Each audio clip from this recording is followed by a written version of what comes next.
Ekspresi Anies Cak Imin saat MK tolak gugatan soal Pilpres. 3 orang hakim Mahkamah Konstitusi, MK, menyatakan pendapat berbeda atau dissenting opinion dalam putusan perkara sengketa hasil pemilihan presiden, Pilpres, 2024 yang diajukan pasangan calon presiden dan calon wakil presiden, Capres-Cawapres, nomor urut 1, Anies Baswedan Muhaimin Iskandar.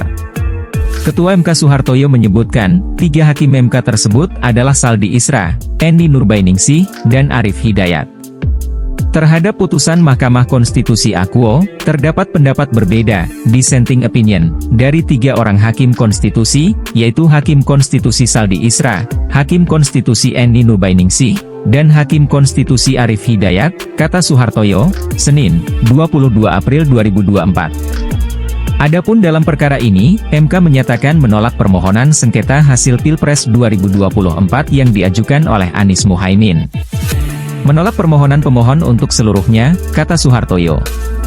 Sidang ini dimulai pada pukul 9.06 WIB, pertimbangan putusan dibacakan bergantian oleh 8 hakim yang tergabung dalam majelis, minus Anwar Usman. Saat mengawali pembacaan putusan, Soehartoyo menyebutkan bahwa putusan ini diambil setelah membaca permohonan Anies Muhaimin sebagai pemohon, mendengar keterangan pemohon, membaca dan mendengar jawaban KPU sebagai termohon.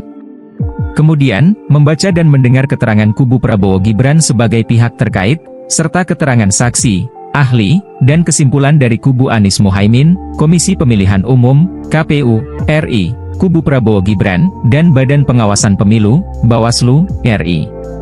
Selanjutnya, MK juga membaca dan mendengar keterangan Menteri Koordinator Bidang Pembangunan Manusia dan Kebudayaan Muhadjir Effendi, Menteri Koordinator Bidang Perekonomian Airlangga Hartarto, Menteri Keuangan Sri Mulyani, dan Menteri Sosial. MK pun membaca keterangan amicus curiae dari berbagai pihak serta memeriksa alat bukti yang diberikan Anies Muhaimin, KPU RI, Prabowo Gibran, dan Bawaslu RI. Putusan yang dibacakan ini hanyalah putusan atas permohonan yang diajukan Anies Muhaimin. Masih ada permohonan dari Ganjar Mahfud yang akan dibacakan oleh Hakim MK. Dalam gugatannya ke MK, baik Anies Muhaimin dan Ganjar Mahfud sama-sama meminta agar Prabowo Gibran didiskualifikasi, dan digelar pemungutan suara ulang. Berbeda dengan Ganjar Mahfud, Anies Muhaimin juga memasukkan petitum alternatif, yakni diskualifikasi hanya untuk Gibran. Gibran dianggap tidak memenuhi syarat administrasi karena KPU RI memproses pencalonan Gibran menggunakan Peraturan KPU, PKPU, nomor 19 tahun 2023.